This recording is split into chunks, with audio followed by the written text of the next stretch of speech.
गोटे पिलाटे थिला ता ना होची श्रवण कुमार ता बापा माँ अंधुणी थे श्रवण कुमार तांका बापा माँ सेवा कर दौला शोई पकाउला दिने ता बापा कहले पुआ पुआ मत तीर्थस्थान जावाक इच्छा हो श्रवण कुमार कहला हौ मत दीटा टोके आनला दीटा सिक्का आनला गोटे ता बापा आसला गोटे ता माँ बसले कांधे कांधे नहीं गले अयोध्यार सरजू नदी कूल विश्राम नौले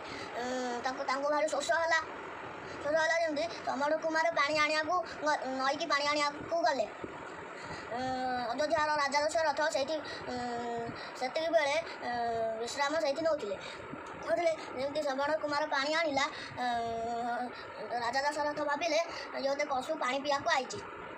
राजा दशरथ तीर माइले श्रवण कुमार छाती में जाइक बाजिला श्रवण कुमार चित्कार कले राजा दशरथ पाखक गले गले जमी श्रवण कुमार कहले पानीटा नहीं आम बापा माँ को देदेव राजा दशरथ गला गले देदेले पुआ मरवा कथा कहले से कांदिले राजा दशरथ को अभिशाप देले कहले आम पुआ दुख जमी आम कांदू तुम पुआ दुख सेमती तुम कांद राम जो जंगल को पलैले वनवास को पलैले जो राजा दशरथ झूरी झूरी झूरी झूरी मरीगले।